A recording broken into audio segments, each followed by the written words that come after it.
स्वागत है आप सभी को MS office exam cracker series में, जो कि कैप्सूल नंबर 3 है। ये इसमें हम क्वेश्चन नंबर 101 से 150 तक देखने वाले हैं, जिसका टॉपिक होगा आपका एमएस वर्ड का लेआउट मेनू से लेकर के मेलिंग मेनू तक, जो कि काफी इंपॉर्टेंट है। इसमें आपको पूरा लेआउट मेनू कवर की जाएगी, डिजाइन मेनू कवर की जाएगी, उसके अलावा आपको कवर किया जाएगा रेफरेंस और मेलिंग, यानी टोटल 4 मेनू का ये आपका एमसीक्यू होने वाला है। जो 50 क्वेश्चन है वो भी हर एक ऑप्शन से रिलेटेड आपके पास एमसीक्यू होगा। तो आप पूरा वीडियो बिना स्किप किए हुए देखिए, आपके लिए बहुत यूजफुल होने वाला है। आप इसमें जो भी मिलेगा आपको गवर्नमेंट एग्जाम और नॉन गवर्नमेंट एग्जाम दोनों को यूज करने के लिए है। आप इस पूरे वीडियो को बिना स्किप किए हुए देखिए। तो मैं कुंदन कुमार, स्वागत है हमारे यूट्यूब चैनल डिजिटल एकेडमी में। अब हम लोग चलते हैं अपने एमसीक्यू की ओर। MS office exam cracker MCQ capsule number 3 में आज इस वीडियो में एमएक्स वर्ड के पार्ट नंबर 3 होगा। और आज इस वीडियो का टॉपिक होगा डिजाइन मेनू से लेकर के मेलिंग मेनू तक, जो कि सारे गवर्नमेंट एग्जाम के लिए इम्पोर्टेंट है। तो चलिए हम चलते हैं क्वेश्चन नंबर 1 की ओर। तो इस वीडियो का क्वेश्चन नंबर फर्स्ट है, और ये जो आपका सीरीज चल रहा है उसका वीडियो नंबर 101 है।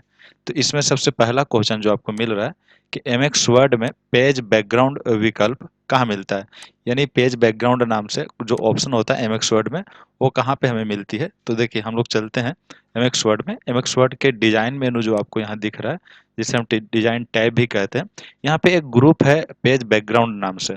देखिए यहाँ पे डिजाइन में दो ही ग्रुप होते हैं, है ना। एक होता है डॉक्यूमेंट फॉर्मेटिंग करके, और सेकंड होता है पेज बैकग्राउंड करके। तो पेज बैकग्राउंड में अंदर आपको तीन ऑप्शन मिलते हैं, वाटरमार्क, पेज कलर और पेज बॉर्डर नाम से।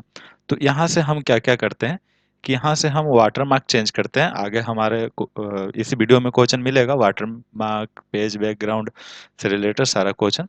तो फिलहाल इस क्वेश्चन का जो आंसर है आपका डिजाइन है, यानी डिजाइन टैब में आपको क्या मिल रहा है कि ए पेज बैकग्राउंड नाम से जो भी ऑप्शन है ये कहाँ पे आपको मिल रहा है, डिजाइन टैब में। यानी हम डिजाइन मेनू भी इसे कहते हैं और टैब भी कह सकते हैं।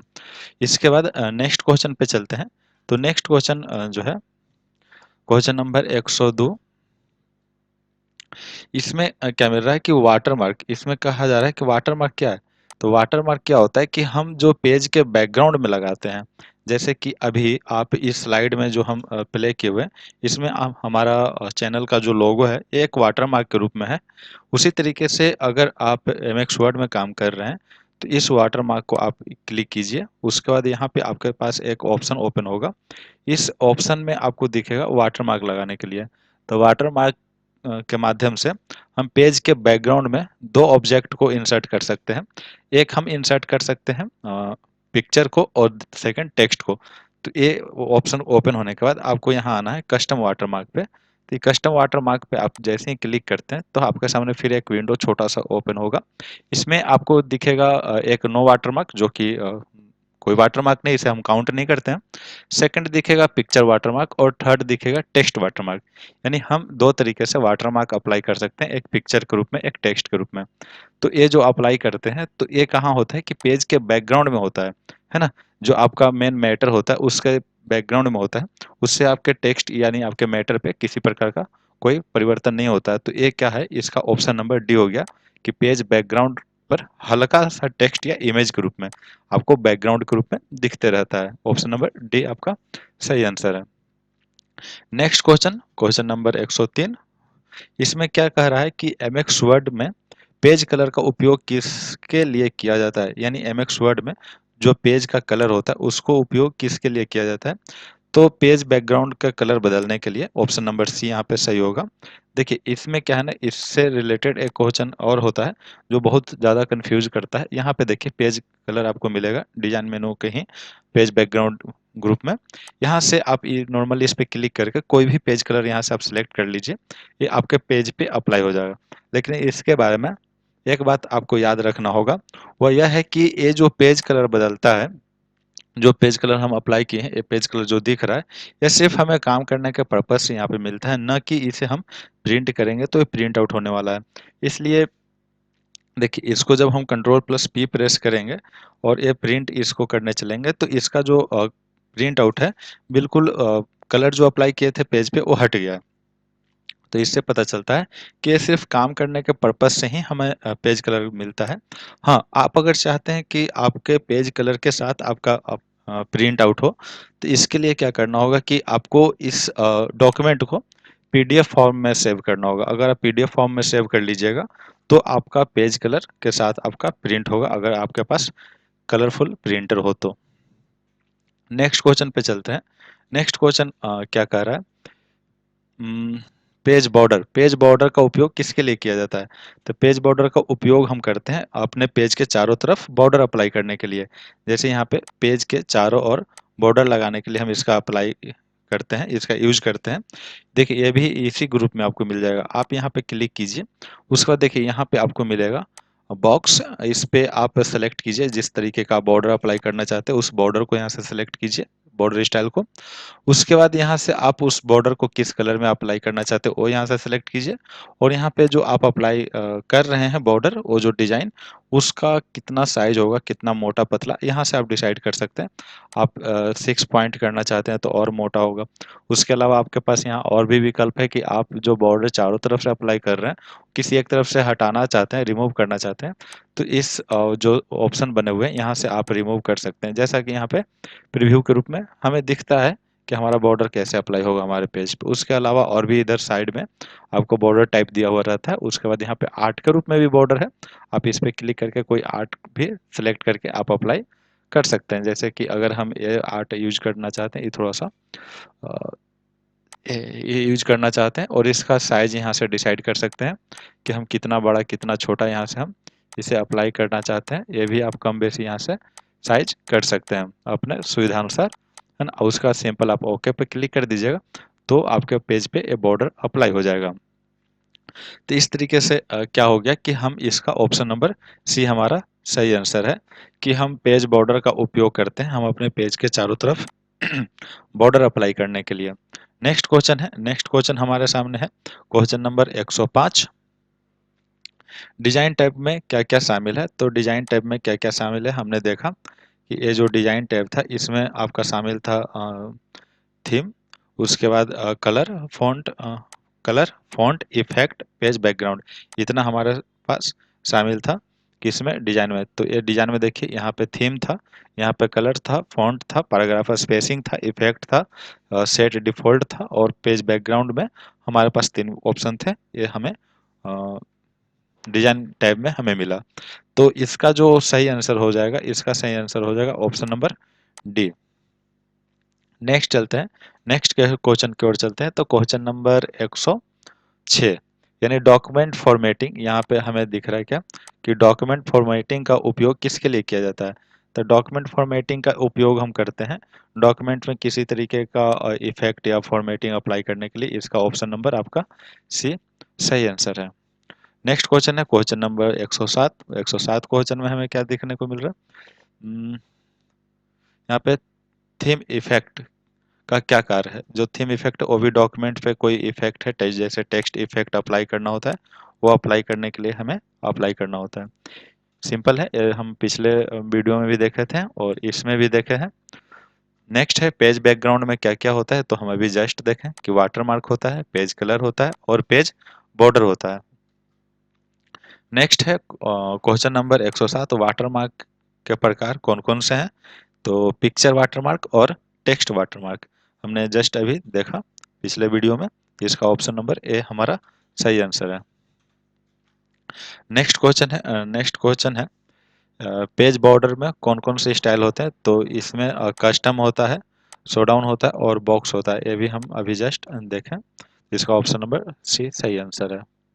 नेक्स्ट क्वेश्चन है मार्जिन क्या होता है? मार्जिन क्या होता है कि पहला ऑप्शन है फ़ॉन्ट बदलने के लिए, नहीं, फ़ॉन्ट बदलने के लिए मार्जिन का इस्तेमाल नहीं होता है। हम आपको मार्जिन के बारे में बता दें तो मार्जिन क्या होता है कि हम अपने पेज के चारों तरफ जो ब्लैंक एरिया छोड़ते हैं, जो वर्क एरिया के चारों तरफ हम छोड़ते हैं खाली जगह, उसे हम मार्जिन कहते हैं। तो यहाँ पे हम देखते हैं कि पेज के किनारे तय करने के लिए, यानी हम इसमें ऑप्शन नंबर भी हमारा सही है कि पेज के चारों तरफ जो ब्लैंक जगह होता है उसको तय करने के लिए, उसको हम फिक्स करने के लिए हम मार्जिन का इस्तेमाल करते हैं। इसका ऑप्शन नंबर बी है। नेक्स्ट क्वेश्चन है ओरिएंटेशन विकल्प का उपयोग किसके लिए किया जाता है? तो ओरिएंटेशन जो होता है वो दो प्रकार का होता है। ओरिएंटेशन हमें दो प्रकार का मिलता है, जो कि लेआउट मेनू में यहाँ पे है ओरिएंटेशन। तो देखिए ओरिएंटेशन दो होता है, एक पोर्ट्रेट और एक लैंडस्केप होता है। तो दोनों में बेसिक अंतर आप ऐसे समझिए कि जब आप अपने पेज का सेटअप कीजिएगा ओरिएंटेशन, तो पोर्ट्रेट कीजिएगा, जो कि डिफ़ॉल्ट हमारा होता है ओरिएंटेशन पोर्ट्रेट। तो इसमें क्या होता है ना कि पेज की जो हाइट होती है वो ज़्यादा होती है और चौड़ाई जो होती है वो कम होती है। और लैंडस्केप अगर आप कीजिएगा तो इसमें आपको चौड़ाई ज़्यादा मिलेगा और आपको हाइट कम मिलेगा। देखिएगा बहुत सारे बुक या कॉपी आपको मिलता है, वो पोर्ट्रेट फॉर्म में आपका रहता है। लेकिन आप कहीं देखिएगा पेंटिंग का जो बुक होता है वो लैंडस्केप होता है, उसका जो होता है विड्थ ज़्यादा होता है और हाइट कम होता है। तो ओरिएंटेशन का क्या काम है कि पेज के पोर्ट्रेट और लैंडस्केप में सेट करने के लिए, यानी इसका ऑप्शन नंबर जो डी है वो सही आंसर है ना। तो यहाँ पे चलते हैं नेक्स्ट क्वेश्चन पे, क्वेश्चन नंबर 113 पे, कि साइज विकल्प का उपयोग किस लिए किया जाता है? तो साइज जो है यहाँ पे एमएक्स वर्ड में आपको लेआउट मेनू में साइज विकल्प मिलता है। देखिए यहाँ पे जो साइज है पेज सेटअप में, इसमें हम क्या डिसाइड करते हैं कि हमारा जो पेज है, यानी जिस पेज पे हम काम कर रहे हैं वो पेज का क्या साइज होगा। यहाँ पे डिफ़ॉल्ट जो साइज होता है वो लेटर होता है, और ऐसे हम मैक्सिमम यानी हम जो प्रिंट आउट निकालते हैं A4 साइज पे हम लोग प्रिंट आउट करते हैं। तो A4 पे भी हम इस्तेमाल कर सकते हैं, A4 भी हम यूज करते हैं। दोनों लगभग एक बराबर होता है, थोड़ा सा यहाँ पे आपका साइज चेंज होता है। जैसे यहाँ पे देखिए, यहाँ इसका है 8.5 इंटू 11 और इसका है 8.27 इंटू 11.69, यानी बहुत कम अंतर होता है, जिसके कारण हम किसी एक पेज पे भी सेटअप करके दूसरा पे अप्लाई कर लेते हैं। तो इसका जो हो जाएगा ऑप्शन नंबर, साइज विकल्प से हम क्या करते हैं कि पेज साइज बदलने के लिए ऑप्शन नंबर सी हमारा सही आंसर है। उसके बाद 14 में चले, ऑप्शन एक 114 क्वेश्चन नंबर में, इसमें कॉलम का उपयोग किसके लिए किया जाता है? तो इस कॉलम का एक कॉलम हम लोग देखें, पीछे भी देखें, जो कि इंसर्ट मेनू में हमें देखने को मिला था। वहाँ पे देखिए यहाँ पे इंसर्ट मेनू में हम लोग टेबल पढ़ रहे थे, तो यहाँ रो एंड कॉलम हमें देखने को मिलता था। लेकिन ओ कॉलम और ए कॉलम में बिल्कुल अंतर है। जब हम कोई आर्टिकल लिखते हैं या कोई पेपर में आप देखिएगा कॉलम बाय कॉलम आपका न्यूज़ बनाया हुआ रहता है। वो जैसे हम फर्स्ट पैराग्राफ पे कॉलम अप्लाई करना चाहते हैं तो फर्स्ट पैराग्राफ को हम सिलेक्ट करेंगे और हम आएंगे कॉलम पे। तो इस कॉलम पे आएंगे तो देखिए यहाँ पे टाइप ऑफ कॉलम आपको 5 मिलने वाला है, 1 2 3, और लेफ्ट राइट करके आपको टोटल टाइप ऑफ कॉलम 5 मिलेगा। लेकिन हम बहुत सारे कॉलम अप्लाई कर सकते हैं। यहाँ पे फिलहाल हम देखते हैं 2 कॉलम अप्लाई करके। देखिए जो मैटर है वो 2 कॉलम में हमारा बदल गया है। तो इस तरीके से एक कॉलम होता है। अगर क्वेश्चन पूछेगा कि मिनिमम कितना कॉलम अप्लाई कर सकते हैं, तो 1 जो हमारा डिफ़ॉल्ट एक्टिव रहता है, और मैक्सिमम कॉलम पूछेगा कि हम कितना अप्लाई कर सकते हैं, तो मैक्सिमम 45 अप्लाई कर सकते हैं। उसे देखने के लिए आप यहाँ ये मोर कॉलम पे क्लिक कीजिए। मोर कॉलम पे क्लिक करने के बाद यहाँ पे नंबर ऑफ कॉलम दिखेगा। यहाँ जो 1 दिख रहा है, देखिए यहाँ पे अगर हम 46 वैल्यू दे करके ओके क्लिक करेंगे तो हमारे सामने एक नोटिस आ जाएगा। इसमें लिखा हुआ रहेगा the number must be between 1 and 45, यानी हमें कितना नंबर यहाँ पे पुट करना होगा, 1 से लेकर के 45 तक। हाँ, आप एक बात याद रखिएगा, जब आप इसे कीजिएगा तो आपको 45 अप्लाई नहीं होगा, क्योंकि आपका पेज का साइज छोटा होगा। जब आप बड़े से पेज पे आप यूज कर रहे होंगे तो वो आपका यूज हो जाएगा। तो कॉलम का इस्तेमाल करते हैं डॉक्यूमेंट में मल्टीपल कॉलम लेआउट बनाने के लिए। इसका जो है ऑप्शन नंबर सी सही आंसर है। नेक्स्ट क्वेश्चन पे चलते हैं, क्वेश्चन नंबर 115 पे, ब्रेक का उपयोग किस लिए किया जाता है? एक हम पीछे पढ़े पेज ब्रेक, उसी तरीके से यहाँ पे भी ब्रेक है। तो इस ब्रेक का इस्तेमाल हम कहाँ पे करते हैं, ये हमसे पूछा जा रहा है। तो देखिए पेज ब्रेक हम पढ़े थे इंसर्ट में, यहाँ पे हम पेज ब्रेक करते थे, और यहाँ लेआउट में एक करके आपको मिलेगा ब्रेक करके ऑप्शन, इस पे आप क्लिक कीजिएगा तो यहाँ पेज ब्रेक, कॉलम ब्रेक इस तरीके से मिलेगा। तो हम इसमें इस्तेमाल करते हैं पेज या सेक्शन ब्रेक करने के लिए। इसका ऑप्शन नंबर आपका डी सही आंसर है। नेक्स्ट क्वेश्चन पे चलते हैं। तो नेक्स्ट क्वेश्चन है 116। 116 में हमें क्या देखने को मिल रहा है कि लाइन नंबर का उपयोग किसके लिए किया जाता है? तो डॉक्यूमेंट में जो लाइन हम दिए हुए रहते हैं उसका नंबरिंग करने के लिए। देखिए यहीं पे आपको मिलेगा लाइन नंबर, लाइन नंबर पे क्लिक कीजिए और यहाँ से अप्लाई कीजिए। आप नॉर्मल यहाँ से क्लिक कीजिए तो आपके डॉक्यूमेंट में टोटल जितने लाइन यूज किए हुए रहेंगे उस सब का नंबरिंग कर देगा, आपको बता देगा कि आपके डॉक्यूमेंट में टोटल कितने लाइन यूज किए गए हैं, है ना। तो इसका जो ऑप्शन नंबर है, ऑप्शन नंबर ये आपका सही आंसर है। नेक्स्ट क्वेश्चन है क्वेश्चन नंबर 17 100। इसमें आपको क्या हुआ कि हाइफेनेशन का उपयोग क्यों किया जाता है। तो देखिए इसमें क्या होता है ना कि कभी कभी हम जो यहाँ यूज कर रहे हैं जैसे डॉक्यूमेंट लिखे हुए हैं, तो एक लाइन में यहाँ देखिए यहाँ पे लिखा हुआ है ये सेम वर्ड है, एक ही वर्ड है, लेकिन एक लाइन कंप्लीट हो गया लेकिन वर्ड कंप्लीट नहीं हुआ, तो यहाँ से वर्ड को ब्रेक करके नेक्स्ट लाइन में ऐड कर दिया जाता है एक थोड़ा सा डैश दे करके। तो अगर ये एक्टिव किए हुए रहिएगा तो ये काम करता है। तो इसका जो सही आंसर होगा फ़ॉन्ट बदलने के लिए नहीं, इसका जो आंसर होगा कि वर्ड को हाइफेन करने के लिए ऑप्शन नंबर सी आपका सही आंसर है ना। नेक्स्ट क्वेश्चन पे चलते हैं, क्वेश्चन नंबर 118। इसमें है कि इंडेंट्स का उपयोग किसके लिए किया जाता है। तो इंडेंट्स का उपयोग किसके लिए किया जाता है, इंडेंट्स का मतलब हम पीछे भी देखें, इंक्रीज इंडेंट्स और डिक्रीज इंडेंट्स होम मेनू में, जब हम होम मेनू का क्वेश्चन डिस्कस कर रहे थे तो यहाँ पे हमें मिला था इंक्रीज इंडेंट्स और डिक्रीज इंडेंट्स, लेकिन यहाँ पे लेआउट पे आपको इंक्रीज और डिक्रीज करके नहीं मिलेगा, यहाँ मिलेगा लेफ्ट और राइट। तो देखिए इसमें क्या है ना कि हम एक पैराग्राफ को सिलेक्ट करते हैं और यहाँ पे लेफ्ट को हम यहाँ पे वैल्यू पुट करते हैं। देखिए तो हमारा पैराग्राफ क्या हो रहा है, लेफ्ट से राइट की ओर शिफ्ट हो रहा है। तो ये अगर लेफ्ट इंडेंट्स करते हैं तो हमारा पैराग्राफ राइट की ओर शिफ्ट होता है, और अगर राइट इंडेंट्स करते हैं तो हमारा पैराग्राफ राइट से लेफ्ट की ओर शिफ्ट होता है। तो इसमें हम क्या करते हैं कि अपने पैराग्राफ को लेफ्ट एंड राइट एडजस्ट करने के लिए इस्तेमाल करते हैं। यहाँ पे फिर हम इसका वैल्यू 0 कर देते हैं, राइट और लेफ्ट का ये हो जाएगा। तो यहाँ पे जो ऑप्शन दिया हुआ है ऑप्शन नंबर बी है कि पैराग्राफ को लेफ्ट और राइट हम लोग क्या करते हैं, एडजस्ट करते हैं। तो 118 क्वेश्चन का जो सही आंसर है वो आपका है ऑप्शन नंबर बी। आगे चलते हैं और क्वेश्चन नंबर 119 पे स्पेसिंग का उपयोग किसके लिए होता है। तो देखिए इसके बगल में इंडेंट्स के बगल में ही स्पेसिंग है। तो यहाँ पे देखिए ग्रुप का नाम है पैराग्राफ, पैराग्राफ ग्रुप मतलब कि ये जो भी हम ऑप्शन अप्लाई करेंगे वो पैराग्राफ पे अप्लाई होगा।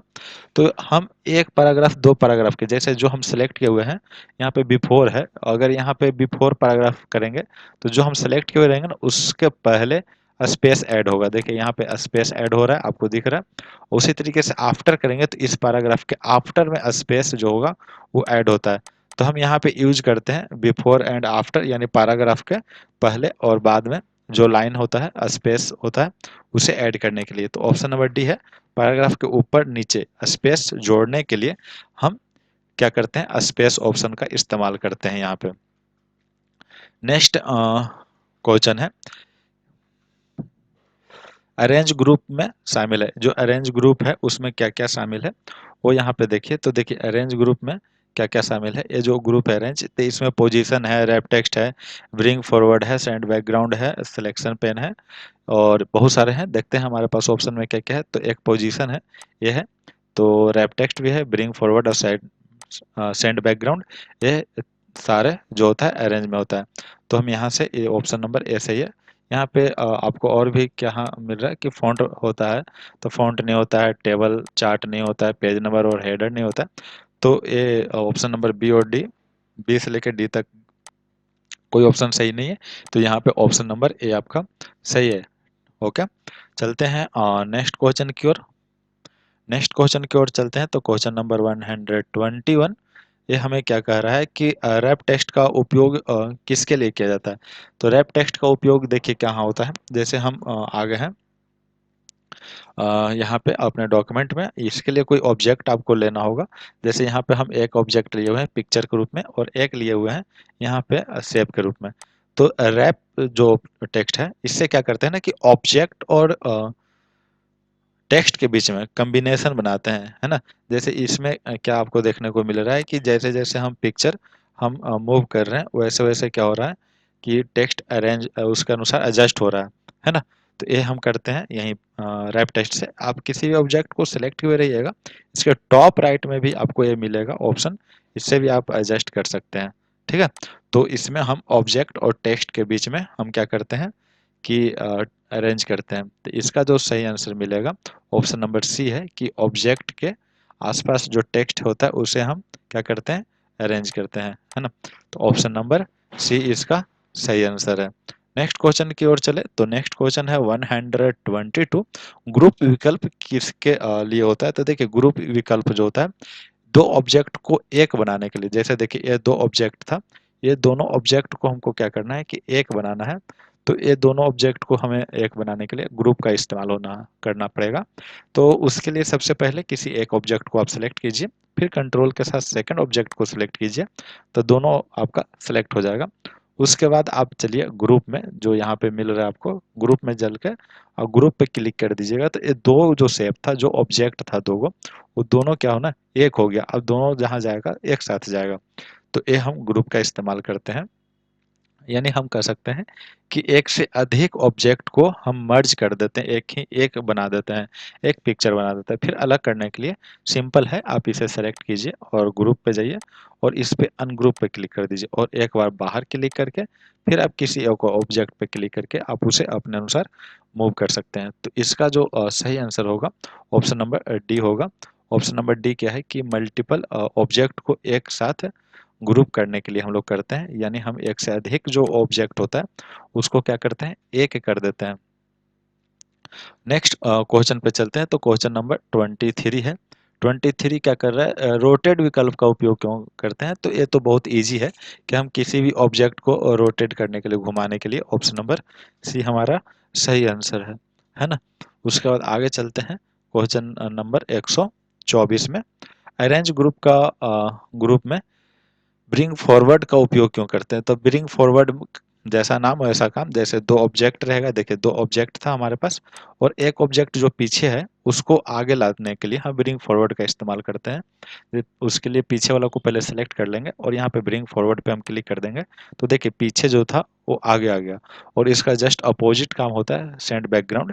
जो आगे उसे सेलेक्ट करके यहाँ पे सेंड बैकग्राउंड पे क्लिक कर देंगे तो पीछे चल जाता है।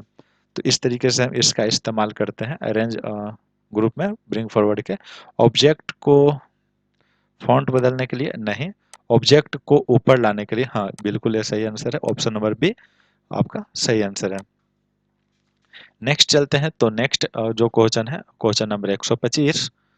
125 नंबर क्वेश्चन में हमें क्या देखने को मिल रहा है कि सेंड बैकग्राउंड जस्ट उसका ऑपोजिट, जस्ट हमने अभी देखा कि सेंड बैकग्राउंड क्या करते हैं कि ऑब्जेक्ट को नीचे भेजने के लिए, यानी नीचे कह सकते हैं या पीछे, दो ऑब्जेक्ट है तो वो नीचे को हो या पीछे को हो बात बराबर है।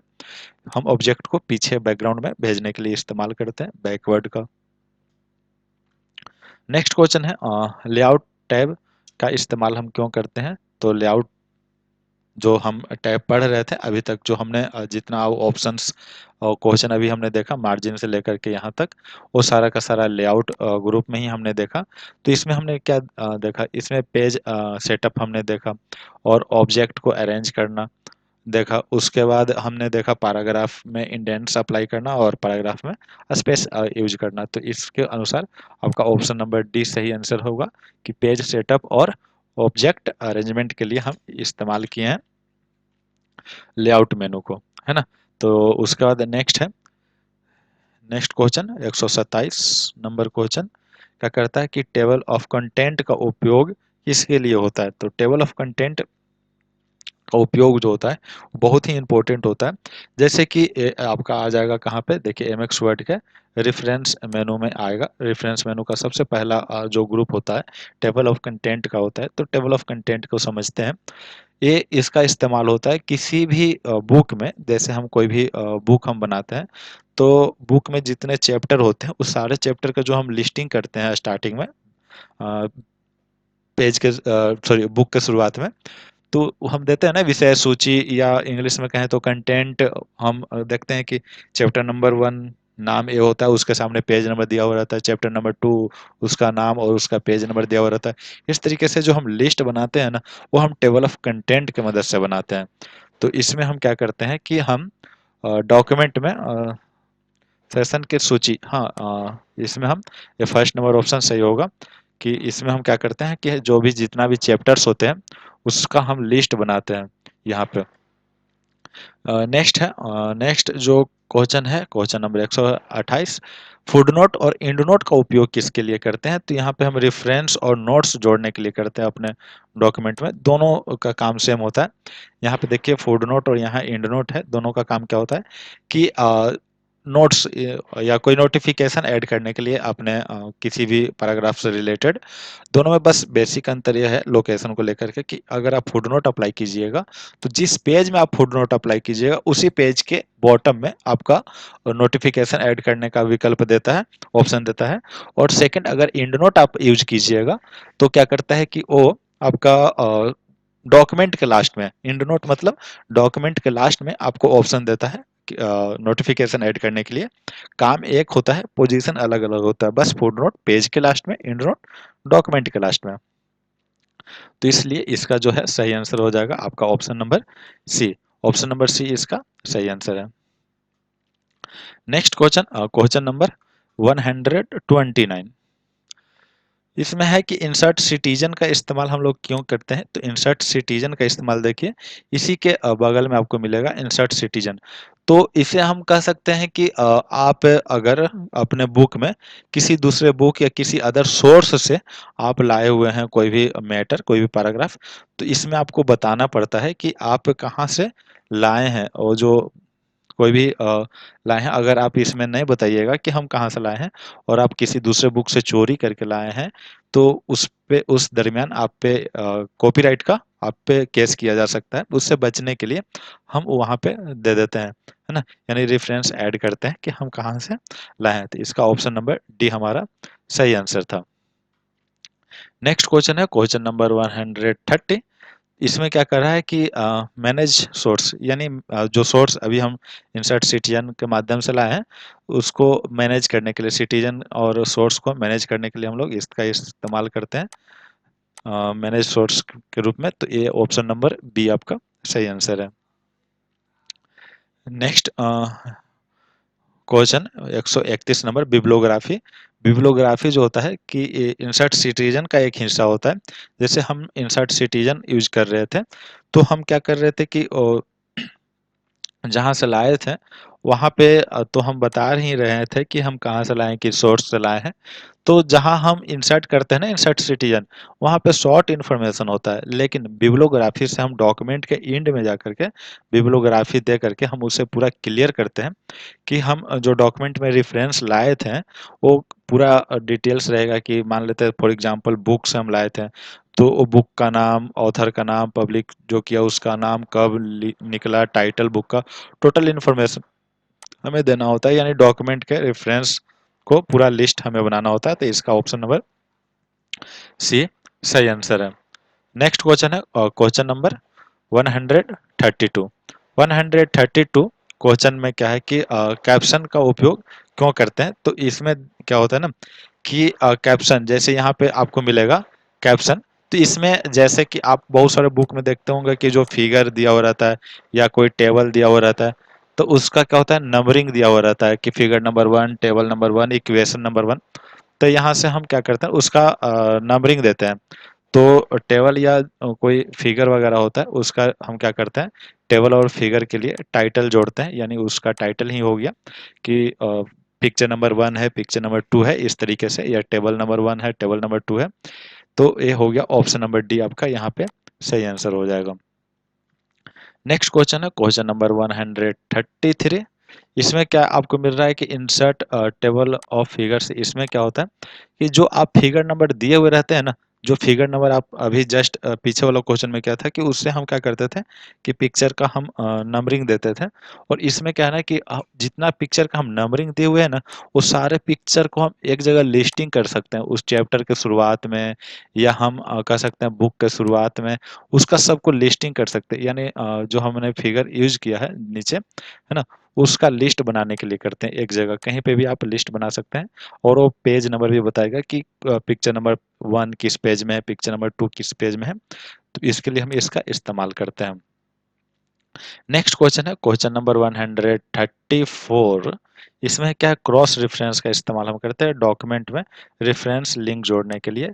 हम कोई भी डॉक्यूमेंट में कोई पॉइंट हो, कोई टॉपिक हो, उसको हम लिस्टिंग करते हैं। तो उसमें हम डॉक्यूमेंट में रेफरेंस ऐड करके हम उसको लिस्टिंग कर लेते हैं चैप्टर के शुरुआत में या बुक के शुरुआत में, इस तरीके से। फिर नेक्स्ट चलते हैं क्वेश्चन नंबर 135। मार्क एंट्री से हम क्या करते हैं, तो मार्क एंट्री से भी हम क्या करते हैं कि इंडेंट्स के लिए हम आइटम मार्क करते हैं, यानी हम चैप्टर के शुरुआत में किसी चैप्टर के अंदर जितना जो इम्पोर्टेंट पॉइंट होता है कि हम इस चैप्टर में क्या क्या पढ़ने वाले हैं, उसका हम लिस्टिंग करते हैं। ठीक है, तो यहाँ पे लिस्टिंग करते हैं। तो देखिए हम क्रॉस रेफरेंस में भी देखें कि हम लिस्टिंग कर रहे थे, और यहाँ पे मार्क एंट्री में भी हमने बोला कि हमने लिस्टिंग ही करेंगे। तो ये दोनों में बेसिक अंतर क्या होता है कि देखिए क्रॉस रेफरेंस में अगर आप लिस्टिंग कीजिएगा ना, तो जहाँ आपका लिस्टिंग किया हुआ रहेगा, आप कंट्रोल के साथ उस पर क्लिक करके डायरेक्ट उस लोकेशन पे चले जाइएगा। लेकिन मार्क एंट्री में आप उस लोकेशन पे नहीं जा सकते हैं। तो यहाँ पे दोनों में अंतर ये हो जाता है कि क्रॉस रेफरेंस में आप डायरेक्ट उस पोजीशन पे, उस टॉपिक पे जंप कर सकते हैं, लेकिन मार्क एंट्री के साथ आप जंप नहीं कर सकते हैं। बस इसके जगह पे आपको क्या दे दिया जाएगा कि मार्क एंट्री में पेज नंबर मेंशन हो जाती है कि कौन सा पॉइंट जो आपने लिख रखा है, नोट डाउन किया, वो पॉइंट क्या है कि किस पेज नंबर में है, ये आपको बता दी जाती है। तो इसका जो होता है ऑप्शन नंबर 1 आपका सही आंसर होगा। फिर इसके बाद नेक्स्ट क्वेश्चन की ओर चलते हैं। तो नेक्स्ट क्वेश्चन है क्वेश्चन नंबर 136। इसमें क्या कह रहा है कि इंसर्ट इंडेंट्स में क्या होता है।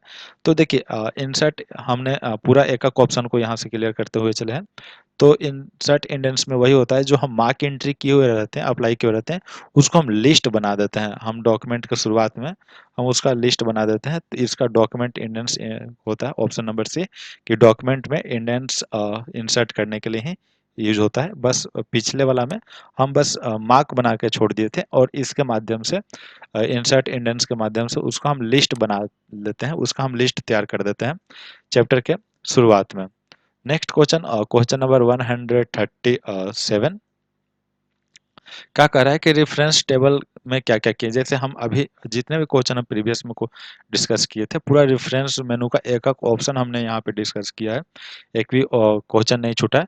तो इसमें हम क्या किए थे, टेबल ऑफ कंटेंट किए थे, हम फुट नोट किए थे, उसके अलावा सिटीजन किए थे, कैप्शन इंडेंट्स, ये सारे हम किए थे। तो इसका ऑप्शन नंबर आपका क्या है कि ऑप्शन नंबर डी आपका सही आंसर है। इसके बाद नेक्स्ट क्वेश्चन पे चलते हैं। Next question 138। 138 क्या होता है कि अपडेट टेबल का शॉर्टकट की, कोई भी टेबल आप बनाए हैं उसको अपडेट करना है। तो अपडेट जो टेबल होता है उसका जो शॉर्टकट की होता है F9 होता है। यहाँ पे ऑप्शन नंबर सी आपको है, F9 जो है अपडेट टेबल का शॉर्टकट की होता है। नेक्स्ट क्वेश्चन है फुट नोट और इंड नोट। फुट नोट और इंड नोट ऑप्शन किसके लिए यूज होता है, तो हम पीछे देखें रेफरेंस के लिए यूज होता है। इसका ऑप्शन नंबर बी हमारा सही आंसर है। उसके बाद क्वेश्चन नंबर 140। मेल मर्ज का मुख्य उद्देश्य क्या होता है, तो मेल मर्ज का मुख्य उद्देश्य होता है मेलिंग जो टैब होता है एमएक्स वर्ड में, यहाँ पे रेफरेंस के बाद जो मेलिंग आता है, इसमें मेल मर्ज का जो उपयोग होता है वो होता है कि मल्टीपल लेटर या ईमेल को एक साथ भेजने के लिए, यानी आपके ऑफिस में, आप किसी भी ऑफिस में काम कर रहे हैं और आपके ऑफिस में बहुत सारे लोग को एक ही लेटर, सेम लेटर भेजना है, और उसमें बस भेजने वाला का नाम अलग अलग होना चाहिए। तो उस कंडीशन में हम क्या करते हैं कि मेल मर्ज का इस्तेमाल करके मल्टीपल लेटर हम क्रिएट कर लेते हैं, एक ही लेटर से बहुत सारे लेटर हम बना लेते हैं, और उसके बाद हम क्या करते हैं कि हम भेज देते हैं मेल के माध्यम से, या आप किसी भी माध्यम से आप उसको भेज सकते हैं। तो इसका ऑप्शन नंबर क्या होगा कि डी, मेल मर्ज का इस्तेमाल किस लिए करते हैं, मल्टीपल लेटर और ईमेल को एक साथ भेजने के लिए करते हैं। नेक्स्ट क्वेश्चन, क्वेश्चन नंबर आपका 141, कि स्टार्ट मेल मर्ज का विकल्प किसके लिए होता है। तो देखिए हम जितने भी मेल मर्ज तैयार किए हुए रहते हैं ना, मेल मर्ज सेटअप करने के लिए इसका इस्तेमाल करते हैं। जितने भी हम मेल मर्ज किए हुए रहते हैं उस सब का बिल्कुल हम कैसे सेट करेंगे, कहाँ पे होगा, किसको भेजना है, सारा कॉलम बाय कॉलम हम यहाँ पे अटैच करते हैं। तो यही होता है कि मेल मर्ज सेटअप करने के लिए हम इसका इस्तेमाल करते हैं। नेक्स्ट क्वेश्चन है क्वेश्चन नंबर 142। क्यों यूज करते हैं, तो देखिए हम डाटा को सोर्स सेलेक्ट करने के लिए, जैसे कि हम कोई एक लेटर लिख रखे हैं और उस लेटर को हम क्या करना है कि अपने डाटा से मर्ज करना है, तो हम डाटा से मर्ज करने के लिए यानी डाटा सोर्स सिलेक्शन के लिए हम इसका इस्तेमाल करते हैं। ऑप्शन नंबर बी इसका सही आंसर है।